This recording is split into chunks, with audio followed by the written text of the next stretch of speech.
Hey everyone, welcome to this week's edition of One Single Story.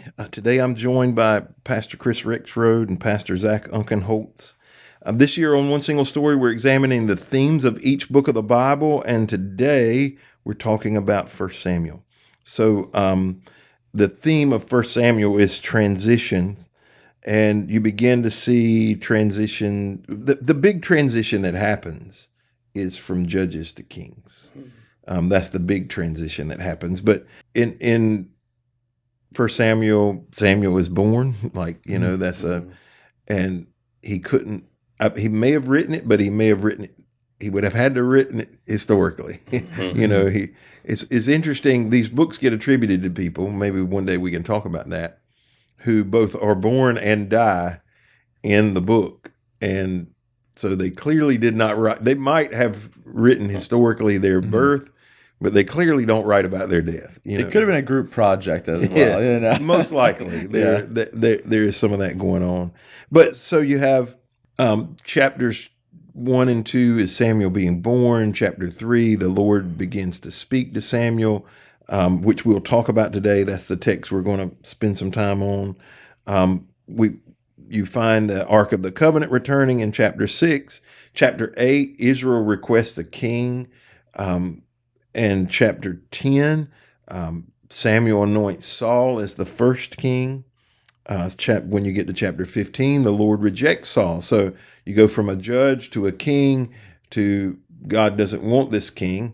In chapter 16, Samuel anoints David as king, but he doesn't become king right at that moment. Chapter 25, Samuel dies, so the last of the judges leaves.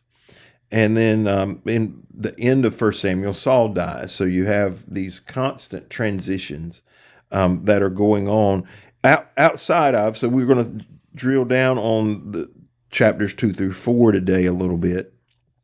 But of those transitions, the transition to a king, when they request a king, Saul becoming king, David being anointed as king, Samuel dying, or Saul dying, or which one of those stories, I don't want to say it's your favorite, but which one sticks out to you the most that carries, maybe it's something you've thought about on more than one occasion? Well, with the Saul being selected as king after God warned the people about what could happen if they did choose that, and that stands out to me just because, still today we have a tendency of going the direction that we think is better or something that we want to be a part of, and it's not necessarily good in our relationship with God. And then they obviously see that with the type of king that Saul becomes. And then I think God proves his point later on by him selecting a king in David that would be a far better king. So do you believe that God didn't choose Saul? I think that God gave the people the free will to make a decision and I guess learn from it, to experience what it was. And throughout all that, Saul had the option to follow God. But I think, like anything else, God knows all the different variables that what we might choose going down the road and what it might lead to. And he knew the probability of what Saul would become. I don't know. I think I definitely say God allowed it, but I don't know if I would say that God chose him or not. Okay, Zach. Well, let's talk about Saul. You can follow up on that, and then you can tell me if one of these stick out to you. But Sure. You think God chose Saul? So I'm a believer in predestination. We've talked a little bit about this before, but I do believe that God does choose people for specific things. That everyone has a certain purpose in their life. I do believe that God chose Saul, and I think that Saul is, I think, a very interesting choice to be the first king by the people and God, if we believe that God did choose him. But I think because I think he sets the kind of the expectation for all kings for all time. God had warned against kings. Saul had done some good. There would be some kings that would do a lot of good, but Saul, like probably the vast majority of kings in all of history, not even just in biblical times, a lot of them go sour. Bad things happen. They cause more trouble than the good that they bring about in the world. And so I think he is like kind of the perfect first king, even though we would look at him and be like, well, why would God allow a king to be put into power that would cause so much trouble for so many people and would later go after David?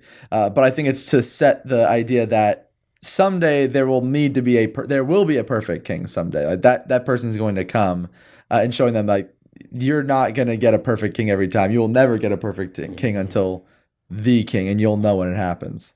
I want to stay here for just a second. Okay. Because I thought I was clear on something, and now I'm not as clear on it. It's not anything you've said, but it's something I'm not as clear about anymore. Do you believe that God forbid them to have a king, or told them they should not have a king? Maybe I'm just not remembering correctly, but I thought it was like, I know that, didn't Samuel warn them against it? So Samuel, in 1 Samuel chapter 8, when they do decide to make that choice, he warns them about the dangers of it. And God tells them to go ahead and let them have a king. They haven't rejected Samuel. They've rejected God. That's what he says. The reason I ask that question is, in my mind, if you had asked me that off the cuff 3 months ago, I would have said, God told them not to have a king. But recently, so by the time you're listening to this podcast, it would have been 3 weeks ago, the last Sunday in January. So you'll hear this sometime in February. So 3-4 Sundays ago, I preached on a passage from Deuteronomy, and Moses is telling the people, if you choose a king, like these are the expectations if you choose a king. And in it, he does not say you should not have a king. Yeah. He says, if you choose a king, these are the expectations that you should have. And so that caused me to go back and do a lot of digging. And there is a significant group of people who believe God expected them to eventually set up I don't know what the right word is. I know a monarchy, but I don't know if it's monarchical or monarchical, I think is the correct term. I'm going to let you butcher it instead of me. Monarchical. Chihuahua. I don't know whether there's a significant group of theologians that believe God knew that once they settled in a land and he was no longer having to move them from place to place, that they would set up a typical form of government. And if they do, these are the expectations of that king. Yeah. Now, they did not put these expectations on Saul. The expectations laid out in Deuteronomy, they did not put on Saul or David or Solomon. Solomon, in my opinion, becomes the one that violates all three of the don'ts in the Deuteronomy passage. Don't accumulate horses for yourself. Don't get wives from, accumulate a bunch of wives. Don't accumulate a bunch of silver and gold for yourself. He violated all three, The horse is by far the worst. I mean, come on now. I would equate. It's hard for us to comprehend. So what it's a big deal about horses, but horses then, in the way I would equate it, would be like jets today. Accumulating jets so that you can go from. That would be in the fastest way for you to go from point A to point B. Would have been a high end horse, and so So think about a preacher that has a stable of jets. There are some, by the way. Yeah. Okay. I get your point. Right. You get it? You see? And they can make a case that this is a wise thing to do, but it's not. So I think sometimes we have to equate the two. And so if 3 months ago I was convinced they should not have gotten a king. If God chose him or not, God tells Samuel where to find him and what he's going to look like, and where he's going to be. This is where you're going to find him.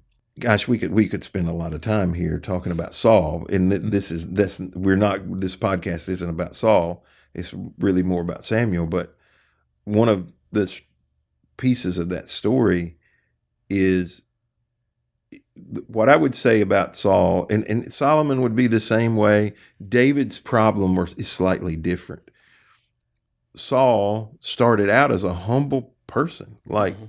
in the beginning, he's like, I don't want to be king. Like I can't do this. That he resisted at first, Samuel coming to him, but by the end, he's threatened that somebody's going to take his power. The power has corrupted him, and it's ruined him. Solomon very much the same way. He starts out, he becomes wise. We got the Song of Solomon, which is about a relationship and a woman, him and a woman. But the more we read, it's like Deacon Brown. Do y'all know who Deacon Brown is? Yeah, I don't think so. Medea. Oh yeah. Oh, yeah. Oh yeah. Like the yes. Yes. Yeah, man. Yeah. I'm trying to think of his first name. It's not coming to me. Anyway, Yeah. woman's. That's what he would say. The woman's eventually took him away from everybody, and it becomes this progression for Solomon. He starts out wise. He gets to the end of his life, and he writes Ecclesiastes by saying, "I've tried it all. Mm-hmm. It was stupid. I should have listened from the beginning." Saul could have been a great king. I believe. Do y'all believe he was destined to fail? I don't, unless things, for me, unless things are written out that way, there's a lot of it that I see that God can see all avenues that people might choose. He can see what the probability is. He can see the outcome of every decision that we would make. And I mean, he knew that the people in those decisions, they were going to pick somebody based pretty much because he was a foot taller than everybody else. Now, don't get me wrong. That can, if you're growing up in school and you want to be friends with the big kid for protection and stuff, and a lot of times they might be looking at it as that, but that doesn't necessarily mean that he's going to have their best interests.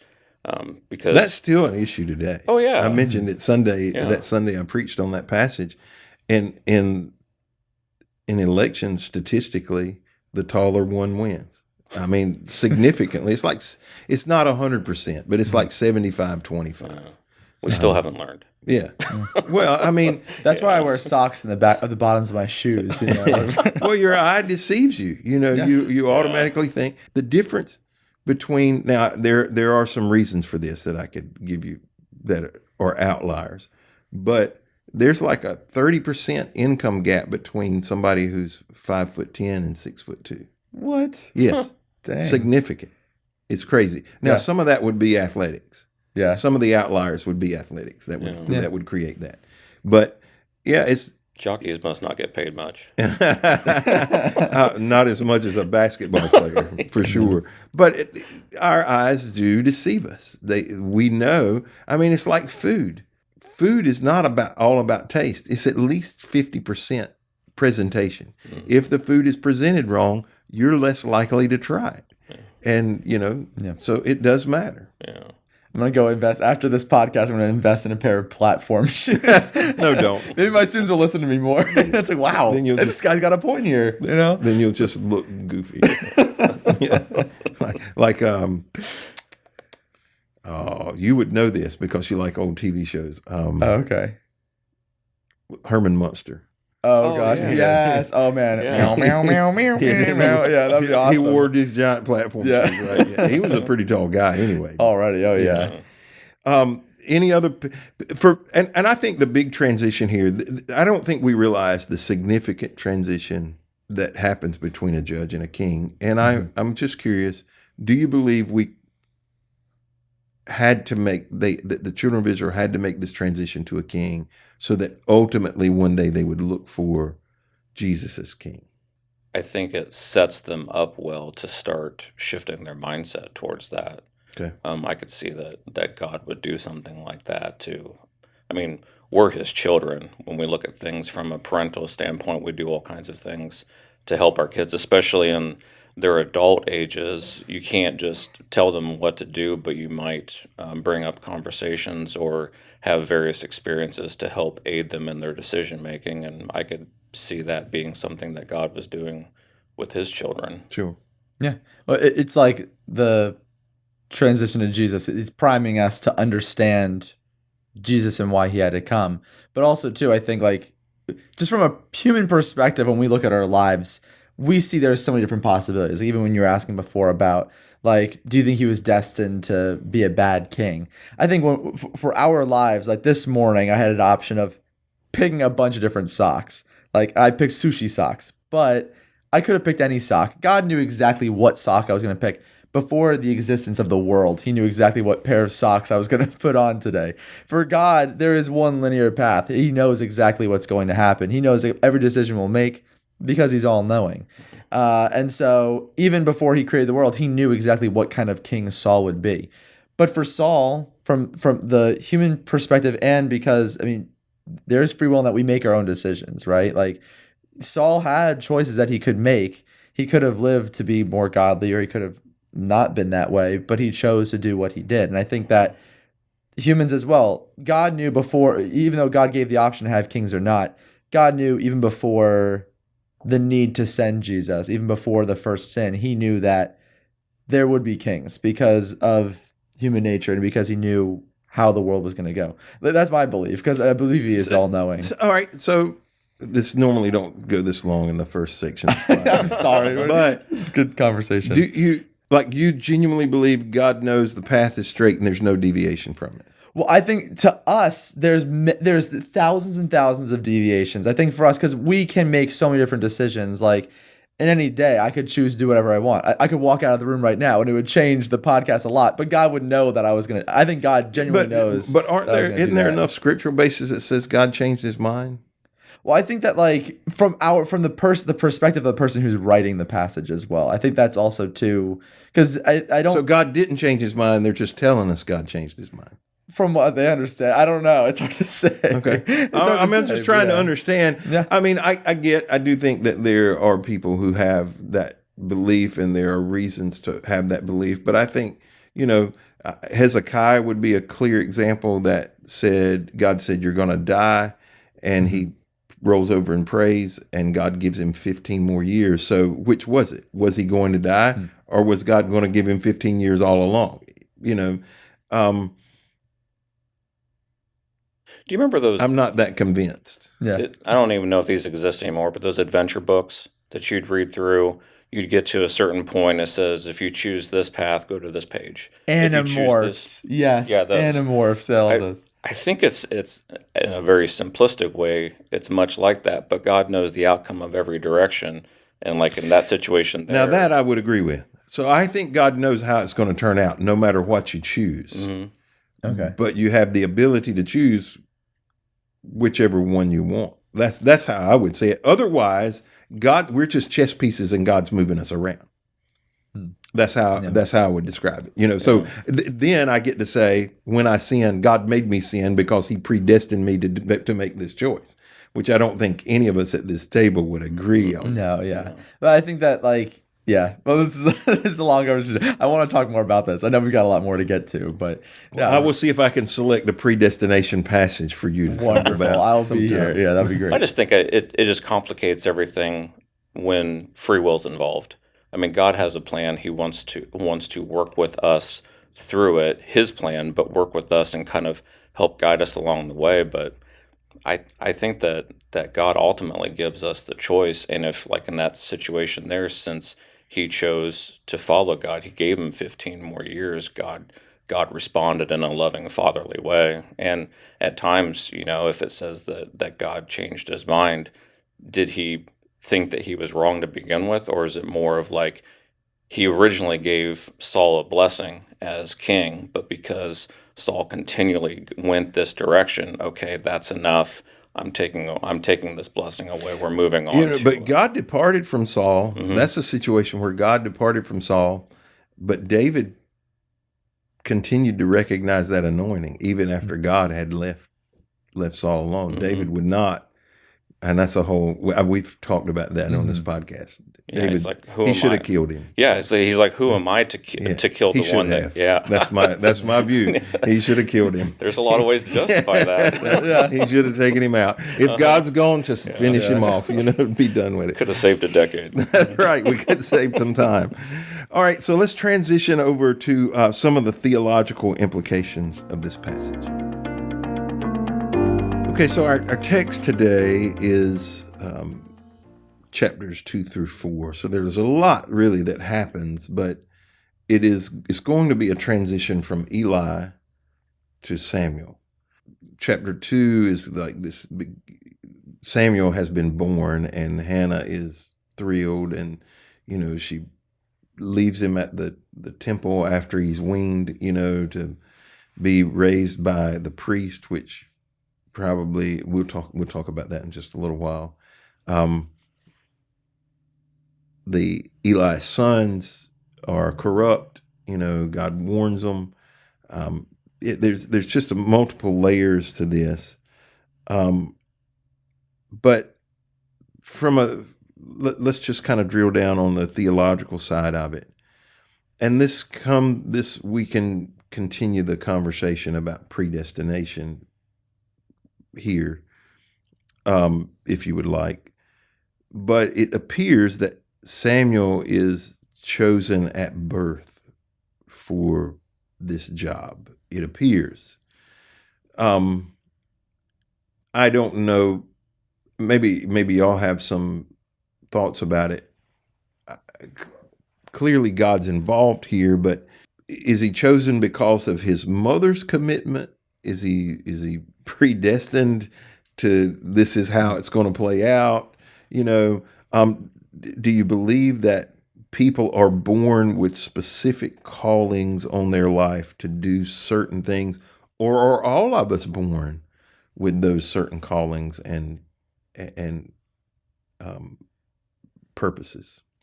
My thought is, I think everyone is born with specific purposes, that everyone's born to do certain things. I just think that some people know it like at a very young age. Some people I know some people who discover their purpose in their 80s or 90s, and they discover it way later in life. It doesn't mean that it's any less important whether they discover it young or older. I was born with one of those clown noses on my nose. It was like when I was first born out of the womb, and it just became very clear I was going to be a comedian. But You still got a ways to go. How's that working out? Not great. Once again, bigger shoes. I gotta get those platform shoes. Yeah. If you had those platforms, tall comedian, you would just go over better. Your timing would solve all your timing issues and everything. Oh man, but I do believe that like everyone has a purpose. I think even from birth, I just think that we don't all know what it is, and I think a lot of us discover that through putting ourselves in positions where God can use us. Well, on the heels of that, you mentioned some people feel like they know it when they're born. Other people are 80 or 90. Does that mean that that person who's 80 or 90, when they discover it, that the other 80 years were wasted? Or flesh that out a little bit? Because what I think sometimes people will hear people talking about, find your purpose. And like, gosh, I'm 50 and I haven't found that thing yet. And they don't understand it and they feel defeated. Like God doesn't have anything for me. I'm an idiot, whatever. Yeah. What I would say is I think that like life is, we don't really see, like we won't know until we're with God, until we're standing side by side with God and we can ask him to look at our lives. Like I think that God is using so many things, sort of like a chessboard, but like there are so many pieces that are in place that we don't even realize, so many things that are going on in our lives that all have led us to carry out the purpose that God has for our lives. And sometimes it's a longer game than for other people, but that doesn't mean it wasn't as good of a game. It doesn't mean that it didn't have purpose. And there are purposes that we don't even realize. I don't know if everyone just has one purpose. I think we do serve multiple purposes. I know there are multiple lives that have touched my life and people that I know that I've had an impact on. And so I don't think that you have one purpose and once that's carried out, you have no purpose left to live. And I also don't think the other way around, in that like you have no purpose until that thing happens. There may be one really big thing that I do in my life, but I'll just keep doing what I'm doing, and just live for God. Yeah, I mean, I think that like we look here in the Old Testament, we can see various people that are called out from birth. We have Samuel, we look at Samson, and New Testament, we look at John the Baptist, that they were called to a specific role. And I think that their parents and leaders play a role in that to encourage them along the way, let them know, say, hey, this is what the plan is. And they hopefully choose to continue to carry that out. I think that there are some of those still today, but kind of like Zach was saying, that I think that we all have the opportunity to be a part of certain plans. And I think it's our willingness to, well, first believe in God, follow Jesus, and then begin to understand the path that he might be calling you to. But some people will at some point be called to something that's very public or spotlight, but then other people are going to be called to things that are a lot more simpler, but they both have a great impact. You might be called to just simply raise great kids in Christ, and even though what you did here on this earth isn't like visibly impactful to the community around you, God might be doing something through your kids, you know. It's hard for me to tell somebody, you didn't live with a purpose until you were 70 or 50 or 60. I'll just speak from my own personal experience, and I think you can see in hindsight better than you can in the future. I think the older you get, the more refined you understand and better you understand your purpose, if you're seeking to know. Now, there are some people who are oblivious, don't care, don't want to know. They're just looking to smoke weed through life and die. They chill. I don't, that's too complicated figuring out a purpose. Yeah. And I don't think that's their purpose. But in my own life, I have found as I've gotten older that what I see as my purpose, what God created me for, my gifts, talents, abilities, it becomes a lot more refined the older I get. Certain things begin to fall away, more and more things fall away. And I think often what people define as I found my purpose is they have reached a place where they have been able to lay aside all of the other things that are distractions and focus on the thing that God specifically gifted them to do.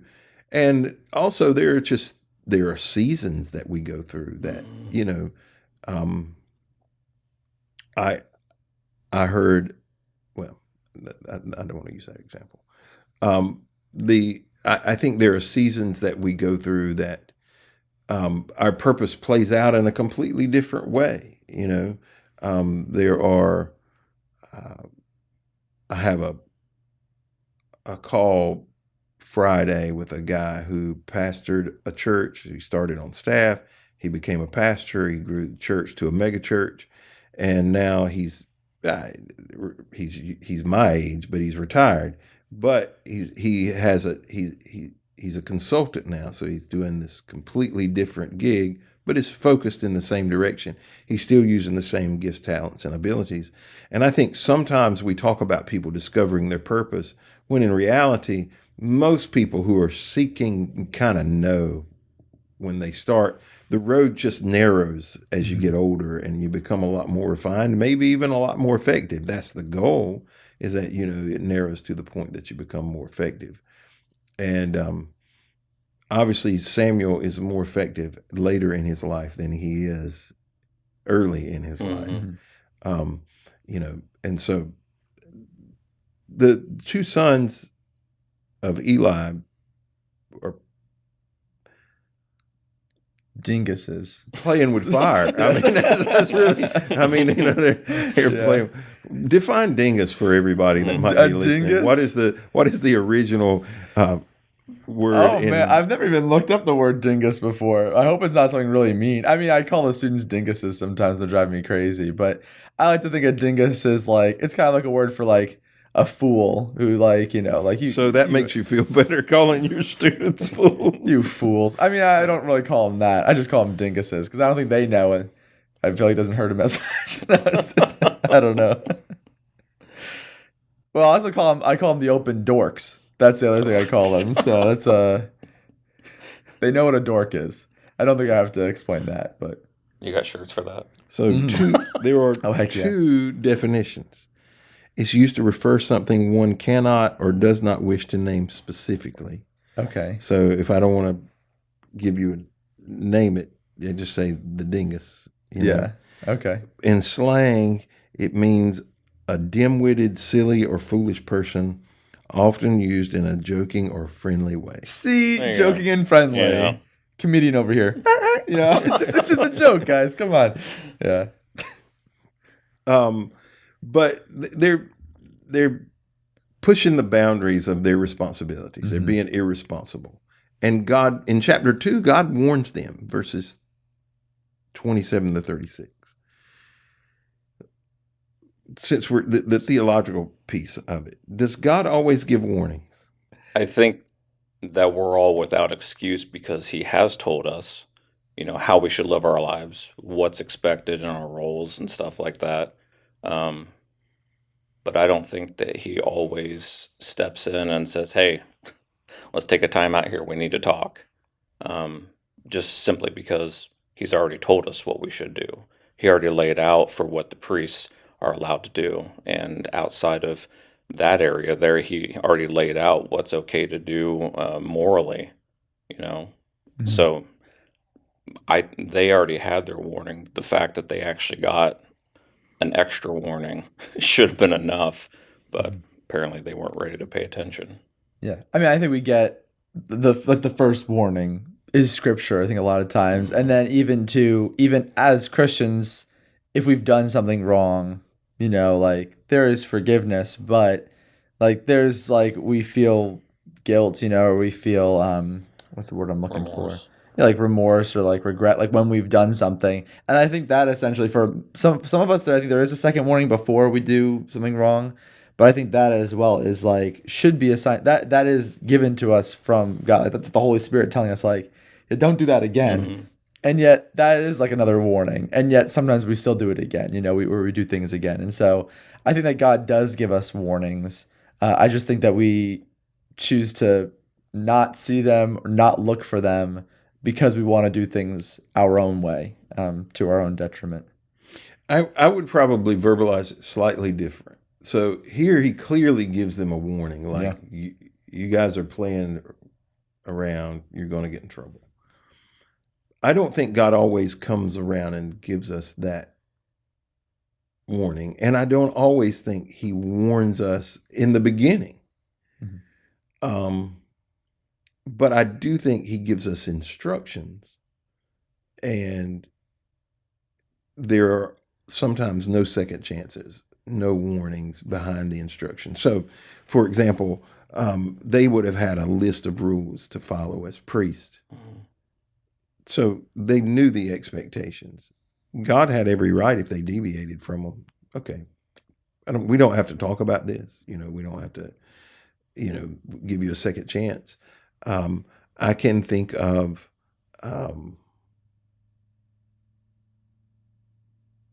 situations in the church where there would be no warning, no second chances, limited grace. Like, not about whether you're saved or not, but like just you're done. Like that's it. Because on the front side it said these are the expectations for you to do A, B, C, and D, and we're not going to. There's no need to talk about it again. I'll use an extreme case. This would be an extreme case. An adult acting inappropriately with a child. You don't come in and say, "Hey, now I want to tell you, if you do this again, there might be some consequences." No, you're out. Yeah, that's right. That's the end of the conversation. That's, no questions about it. Because on the front side, there are some ground rules, some expectations, and I don't think God always gives warnings. Sometimes he does. My experience. So I'm just curious. My experience is, do you think people listen when there's a warning given? Just go on an airplane and watch who is actually watching the people doing the demonstration of like how to put on the mask, how to put on the seatbelt. Like everyone's on their phones. They're just to not watch the people. They're reading whatever's in the backseat pocket and not the instructions on what to do. They're reading Sky Mall. It's clear like we don't care a lot of times about They the don't warnings. even have Sky Mall anymore. No? I haven't seen a Sky Mall magazine. Man. What is it like Sky Outlet now? No, I haven't seen it in forever. Yeah. Man, okay. Wow. Not a magazine. Sky Amazon. Sky Amazon, exactly. With Wi-Fi and everything. No, why do you need this? Yeah. Now does the Wi-Fi even work? I can't tell you how many times I've tried to get on. It depends on the airline. Okay. Yeah, it depends on the airline and the airplane. Yeah. Okay. Where am I going to find my Harry Potter themed garden gnomes? Like, gosh, terrible. So, Diagon Alley. As a follow-up question to that, do what? Diagon Alley. Have you watched Harry Potter or no?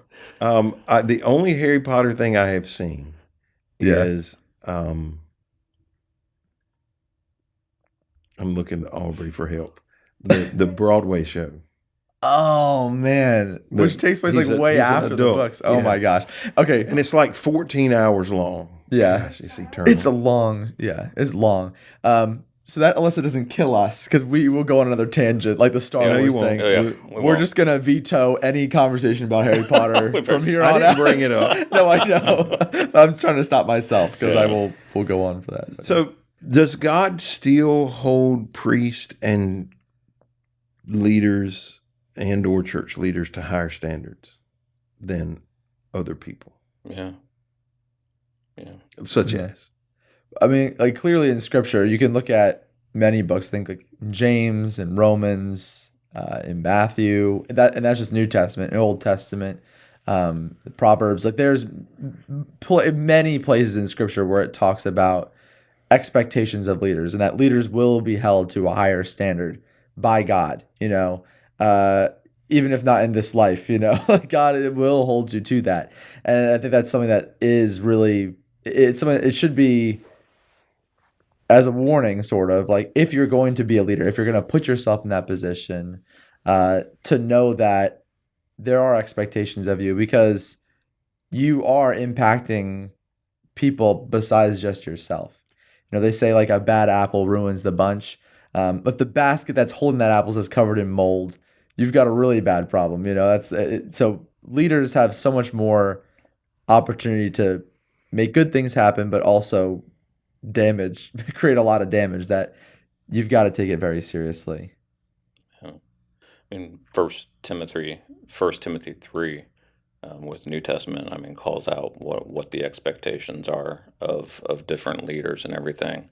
And leaders are held to a certain standard just because we have the responsibility of setting the example. So we will fall under harsher criticism and discipline if we start to do things that could lead people astray, which we have, in the church world we've seen countless times with different pastors in the media and stuff like that have fallen prey to either their own desires or to circumstances around them of pleasing the people, which goes all the way back to you look at Aaron when Moses came down the mountain. He gave in to the people, and they started worshiping a golden calf. So it's not anything new, but we do have to make the choice to either follow God or follow what we want.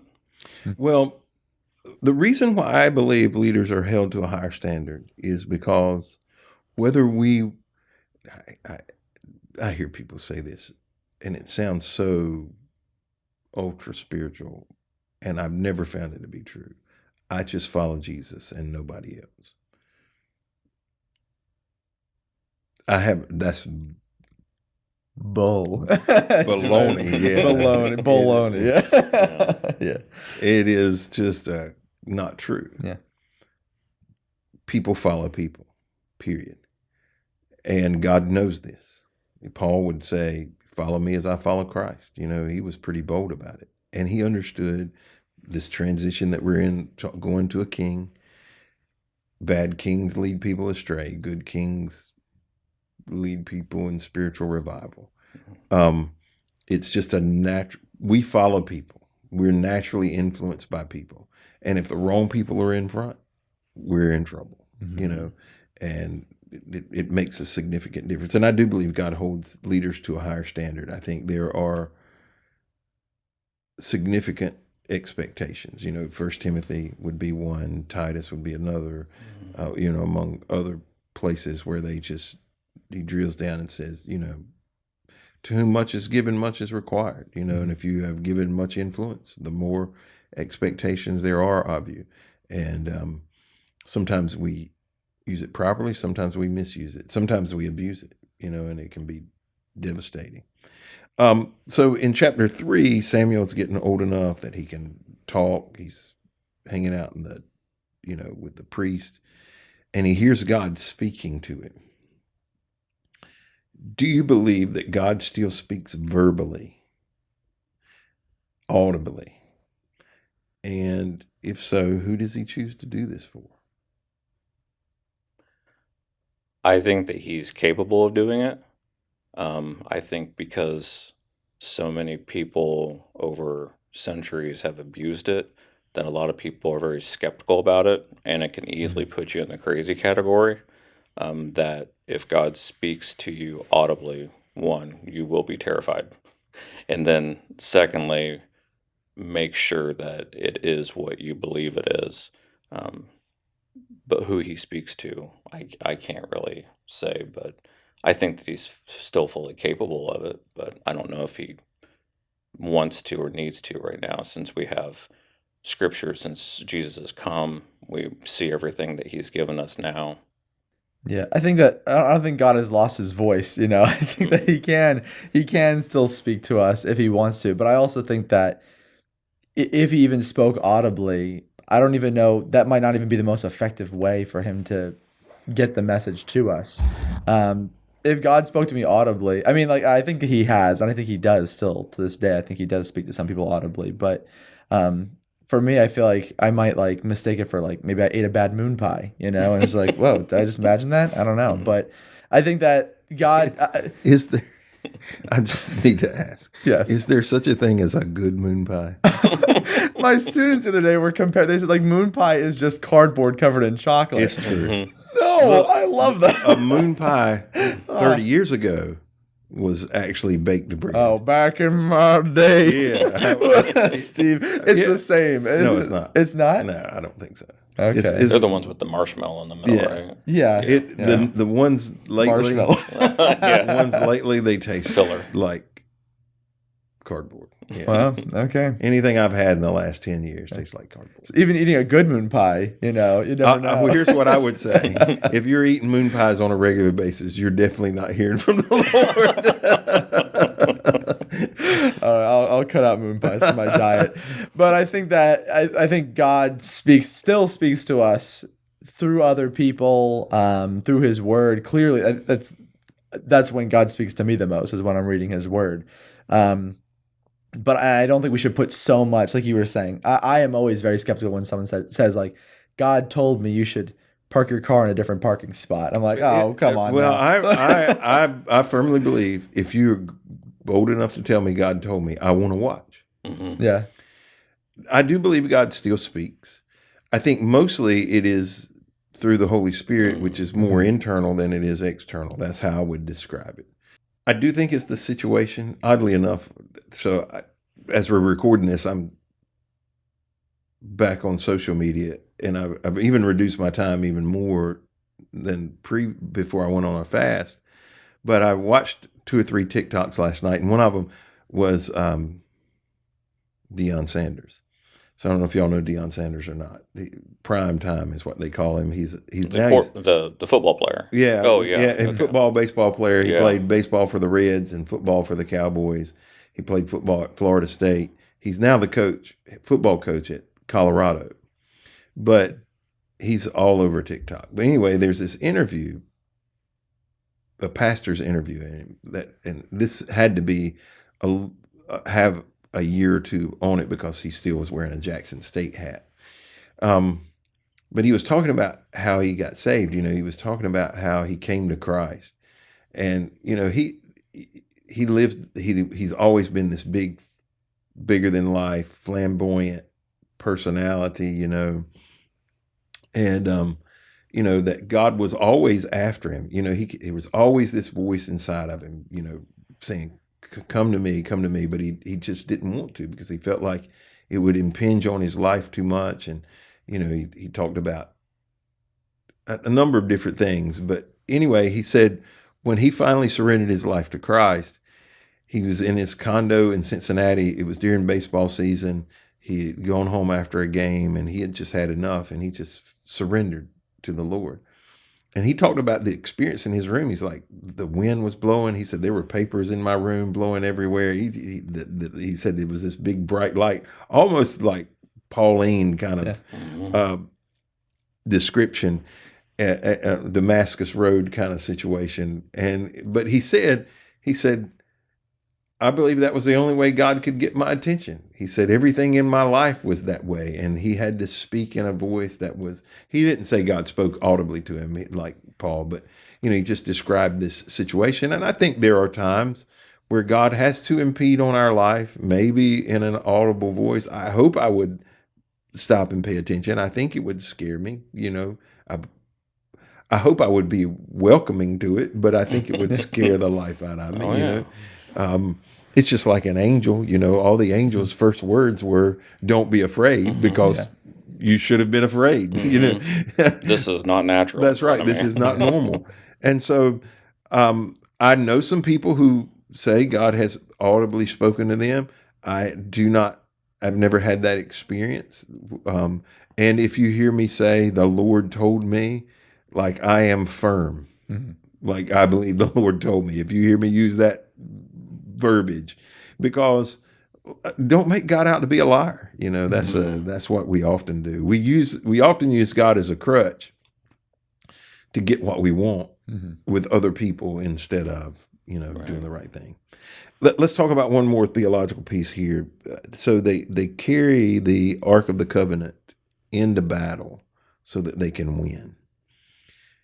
God had promised them wherever it went, they would be victorious. I mean, that was pretty much the promise they were given with it. That's why they carried it wherever they, when the people moved, the ark moved. The motives here are wrong. Mm-hmm. I'm not sure it's completely the action that is wrong as much as it is the motives that are wrong. Can we do the right thing for the wrong reasons and God remove himself from it?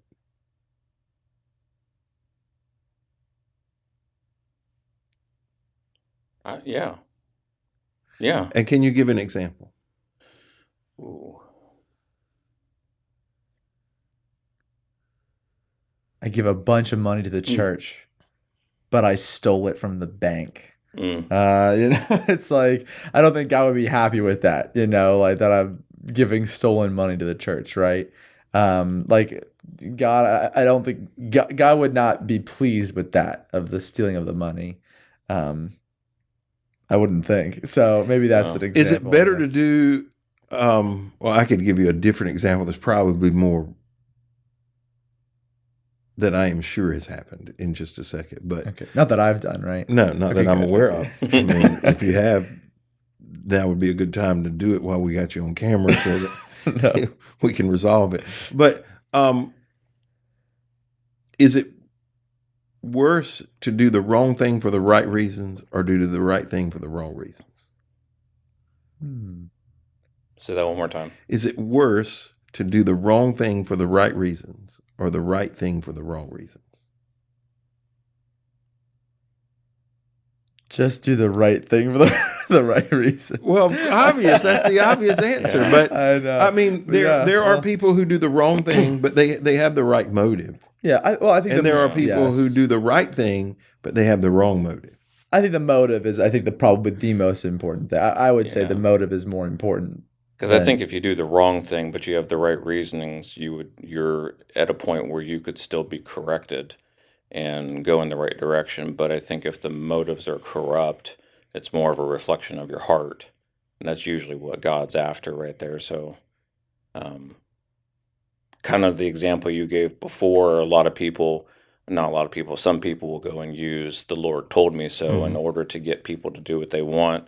If we were to go and do some sort of great promotion up on Sunday morning, and say the Lord wants us to do this, and we get a whole bunch of people on board, but we misuse it, God may not bless that. I mean, we were doing it for reasons that we thought would be productive for either the kingdom or for this cause. But if we use his name inappropriately and he wasn't really pushing that, he could easily just go and say, you know what, no, you know. Yeah, so a right thing for the wrong reasons. Or no, a right thing. This is the most confusing podcast we've ever Yeah, had. no, I know it is not. It's probably not. No. So like I am aware of a situation, not here, but I'm aware of a situation in another place because the pastor was really struggling. He had a guy in his church he knew was dealing drugs. But I have not done that, by the way. That's the thing. He was paying tithes. Yeah. He was giving money to the church. That's the right thing to do. How he was obtaining it was illegal, horrible.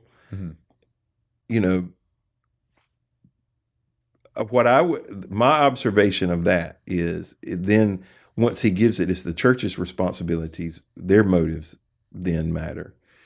And he misses out on the blessing because he obtained it the wrong way. Maybe, I don't know. I know some pastors who have turned money away because of. I grew up in an environment. I knew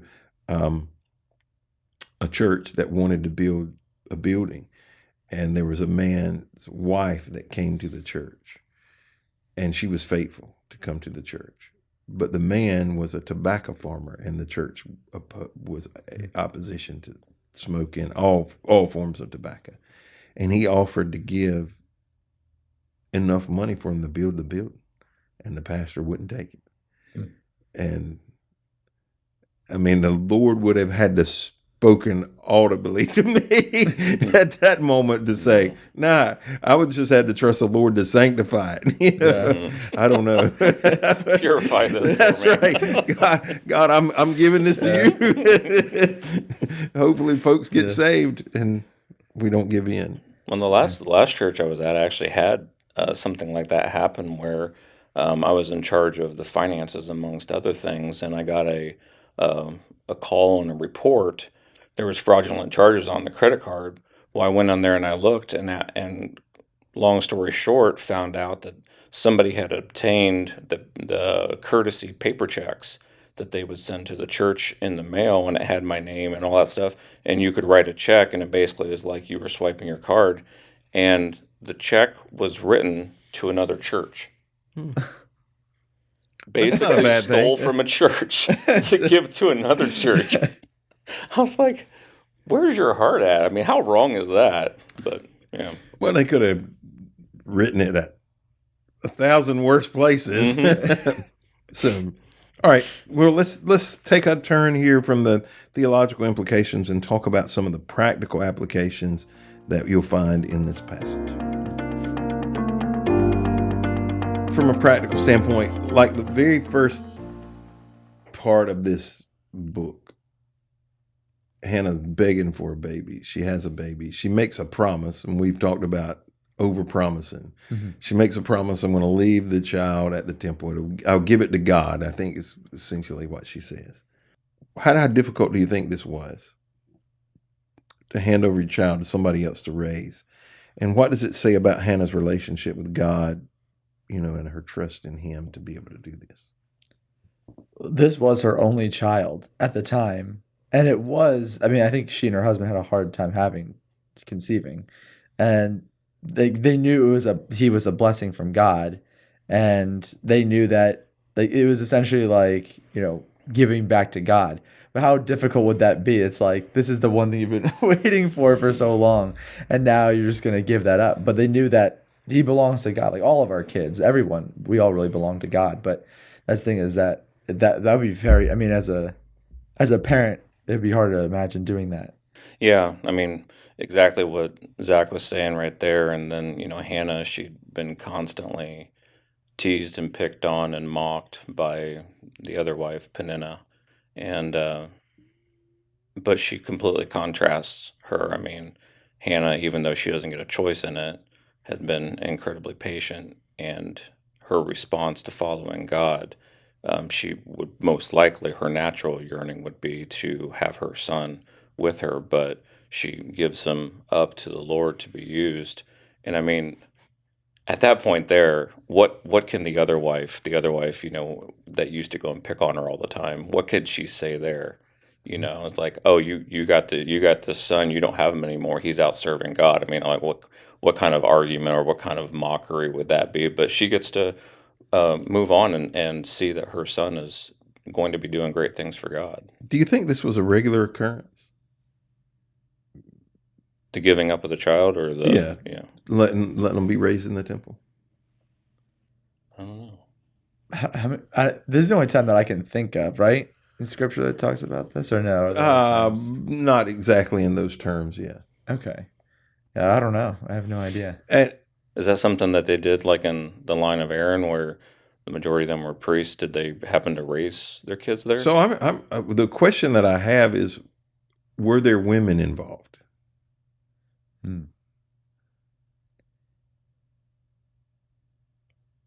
I'm not sure. Mother knows best. I think I think it's important to have a mom involved. I would hope, but does the mom help at all? Does Hannah come? Well, I mean, I guess we don't know. I mean, but- She only comes once a year. She would bring him a yeah, coat. that's right. Yeah. She would make him a new coat. And is that, I could be remembering this wrong, but is that similar to what took place with Moses after he was nursed and everything by his own mom?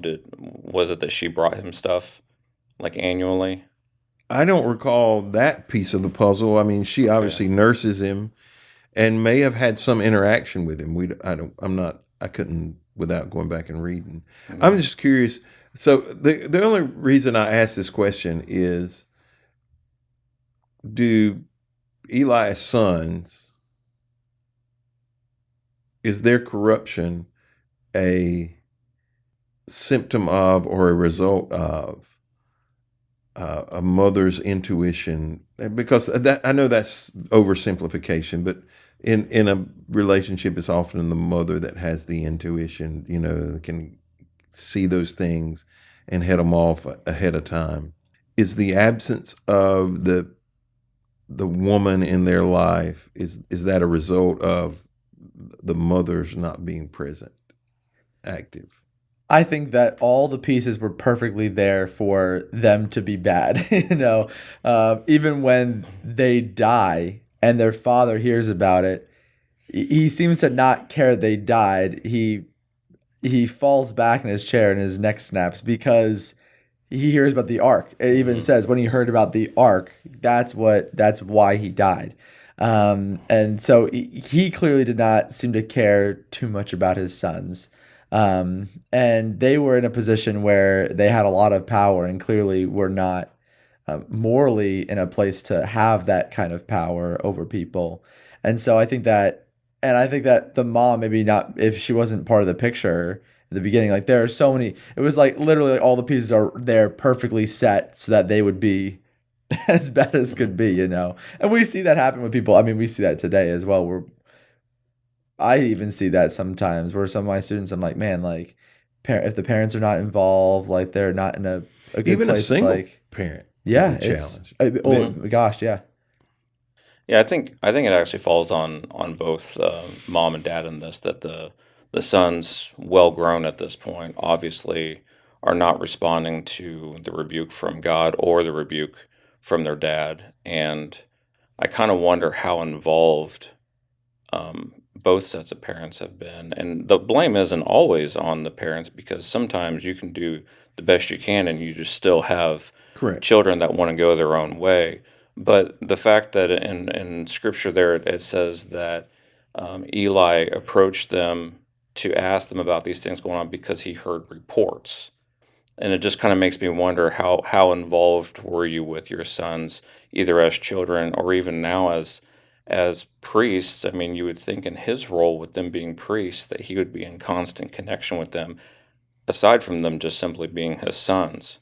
And the fact that they were so disobedient and so corrupt in what they were doing, I kind of wonder if there isn't a long-term absence of parents, or at least modeled life and discipline?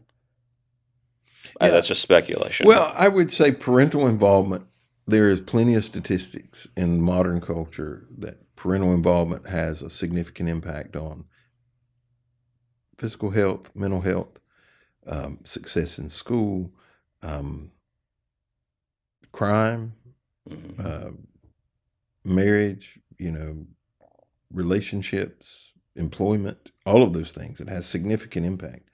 And I recognize that in many places in Scripture, the female would have been there, just not mentioned. But in this priestly setting, I just don't know. I don't even know how it works. Because even when Samuel wakes up, he goes to Eli. Apparently Eli's in the room alone, and says, "Hey, I heard. Did you call me?" Not his mom, or not Eli's wife. Did you call me?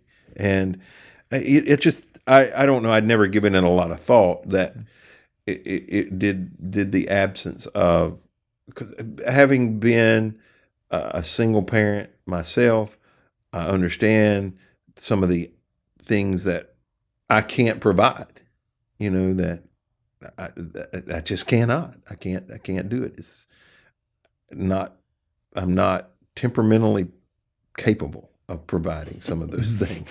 And so I was just curious. It was one of those things that struck me. We mentioned earlier about leaders being held to a higher standard. How do corrupt ministers today hinder the work of God? Or do you believe that God always raises somebody up to take their place and moves them out of the way? There will always be corrupt leaders. I think there will always be people who rise to power who should not be in power, or even people that seem good but will make mistakes or do bad things. So that's just always, we just see that cycle, through all of time. However, I don't think anyone can truly hinder God's plan, because he is God, and he's always going to be able to work out his plan no matter what, and do as he wishes. It may not be in a way that we understand or see until we can look back and have, retrospectively, we can look back. But I do believe that God does raise up leaders and people. Like there will always be hope. As long as there is God, there will always be hope. And there will always be people like Samuel who come along who can clean up the mess. And Samuel was not perfect himself, and no human will ever be. But God does show us that, even as we see the theme of transition, that there is, even when we go through a difficult time, there will be a transition. God does bring along people who can bring about a better day. I think that is a very optimistic view to take. My question that I would follow that up with is, what do you say to people who suffered at the hands of those corrupt leaders and never recover? Yeah. I mean, God brings along somebody else, and maybe the organization does fine, the kingdom continues to grow, but they're over here suffering because of this corrupt leader. What do you say to them? I mean, because it's not very comforting to say, well, God raises up new people, Yeah. Go trust them. Just wait. Right. Yeah. That is difficult. I guess an example from my own life was at my last job, we had a great leader. He left. Another leader came up. I would say he was corrupt in some ways. And even after that experience, is he listening? If he is, I can't believe he's gotten this far in the podcast. I really don't think he likes me. So I'm going to send him a text. Yes. Make sure you listen to the one on 1 Samuel. Zach has a shout out for you. Please no. If he got past then I'm impressed that he's still here, But anyways, but with that, I would say in some ways he was a bit corrupt. And it wasn't just me that saw it. It was seen by a lot of other people too.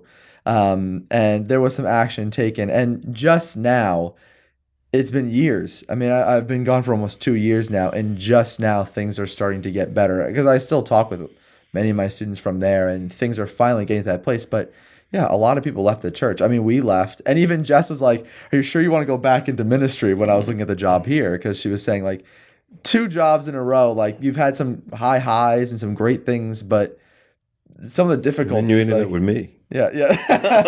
Yeah. I only cry This will like be your once a last month job. now, so no. Once a month. No, but sometimes they'll see me in the fetal position in the corner over there. It's fine, It's just I just gotta go through it Just sometimes. leave you a bottle of water. Yeah, Here's your- leave me a bottle of water and a moon pie. I'll be fine. But that's the a thing baby is bottle. a baby bottle.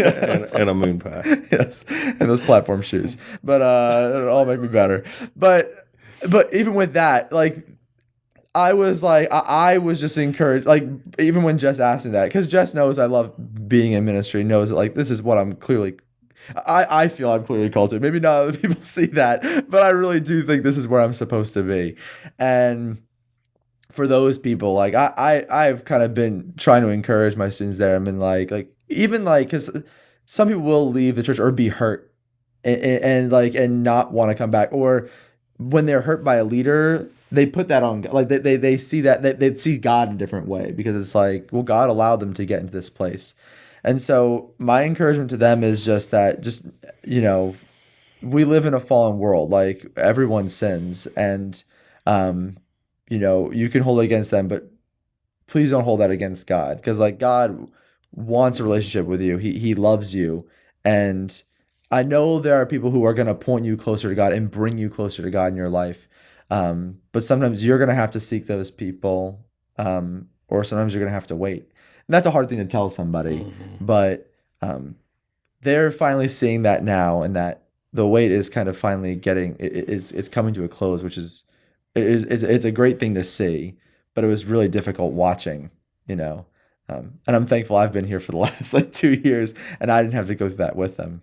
Yeah, it's also important, I mean, to never minimize the pain that somebody's gone through, whether it was a direct effect that the leader had personally on them, or because of the leader's actions or inactions that caused the church to divide or to kind of break apart because of those things. I mean, Satan is always looking to strike a leader because, if you strike a leader, you can impact hundreds, if not thousands, of people, and that's one of his goals. But previous place that I was at, there were some things that took place that hurt the church quite a bit, and one of the big things that I did when I was talking to people and they were kind of venting about stuff, some people left, some people you couldn't get them to come back, but was to just try to help them understand that every leader is a human,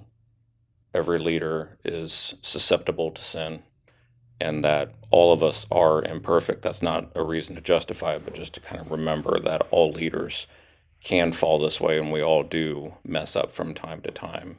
However, there are consequences for that. But like you were saying, God is still good. That you can still follow God. People will fail you at times, but you just need to continue to move forward in following God through Christ. Yeah, I think the reason why God has expectations of leaders is because of the damage they can do. Mm-hmm. Significant damage, that can have eternal impact. I would go as far as to say I think sometimes people will end up in hell because of corrupt leaders. Mm-hmm. That they either didn't get ministered to, or they never came to Christ because of a situation, or before they came to Christ, something bad happened and it turned them sour toward ministry in general, and that's a bad thing. We got to wind down. I'm going to ask one serious and one kind of humorous question. Okay. The serious one is, why do you think Eli was more upset over the Ark of the Covenant than he was his sons dying? Sons come and go, but And they did. and they did, yes. But the ark, that is eternal consequences. I think maybe he just realized this is when God's involved. Like, oh man, like this is bad. Like, I think that's just he realized there. I think that's why. Yeah. going along with that, I guess Guardians of the or not Guardians of the Galaxy. Oh no! Do not bring up Marvel now. Oh, sorry. Okay, I was sitting here thinking about that one stone going. I just want y'all to know I work with a bunch of cartoon watching people. Just like when that one stone went into his glove and he had the power to snap his fingers, but just like kind of like the joke, you had one job, but he had way more than that. But this had, significant impact on all of God's people and a direct reflection of what God was doing right now in opposition to Eli and to his sons and to the nation, and him knowing that this is going in a really bad direction and this is how I'm ending my legacy. But he also had a forewarning that your sons are going to die.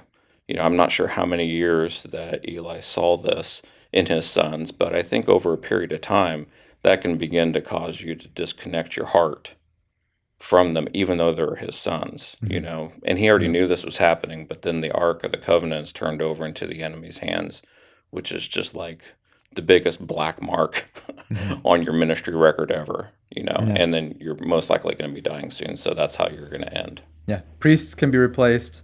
The presence of God cannot, So the last question, I think this is one, Zach. I wrote this question. I'm not going to ask it exactly like you wrote it. Why not? This is clearly a Zach question. It says when they lost the ark, the messenger comes back and tells Eli that the ark. It says when the messenger mentioned what had happened to the ark, Eli fell backward from his seat beside the gate. He broke his neck and died, for he was old and overweight. The question Zach has is, what are the dangers of being old and overweight? Oh, man. Are you talking about me? No. No. Oh, gosh. Never. But I just never realized that snackability could lead to neck snappability, It's You asked that question so you could use that line. Yes. I did not think you were going to read it. I can't believe it. I thought it would be a great way to close the podcast, talking about old fat people. I think that's the point where they transitioned from the 3-leg stools to the 4-leg stools.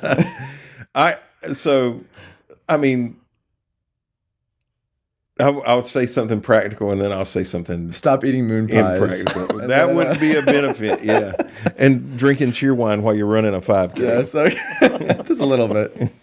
From a practical standpoint, it is hard to do a spiritual work without a physical body. I say that fairly regularly. And if we don't figure out a way to take care of ourselves, I don't care how much calling we've got and how much Holy Ghost we got, if we can't get up to do it, it's a problem. You can't do anything about it getting old. You got 2 choices, get old or die. That's it. But you can do something about how you take care of yourself. And I could do better. I don't make any bones about that. I do get a fair amount of exercise, but I could do. I don't like moon pies, but I like other things. Yeah. Particularly cheeseburgers. But on a more humorous note, every time I read this, and just a few years back, I noticed this for the first time. Why is it even there? All we need to know is that he fell backward and died. He was old and overweight. He was in his 90s. Old and unstable, maybe. Yeah. I can understand that. But with the overweight part, of course, it could be a description, people basically kind of describing maybe how he became, both physically and mentally, but he was also blind, too. So I'm just kind of wondering, okay, if you're blind, old and overweight. Yeah, it's you probably can't move around a whole lot, Triple threat. But that can't slow down how much you're intaking. I couldn't tell if that was a moon pie or a salad. I like seafood, but I can't see food. But I think the lesson here is just to invest in a stronger throne. Get a better stool, man. Yeah. So that's the practical thing we're going to leave people with. I guess so. Don't adjust your health. Just get a bigger seat. That's the pod, everybody. Thanks for joining. Get a bigger. Well, that's the end right there. That's all we got to say for today. Seriously, though, thank you for joining us on One Single Story. Next week, we'll talk about 2 Samuel. So I hope you'll join us again then.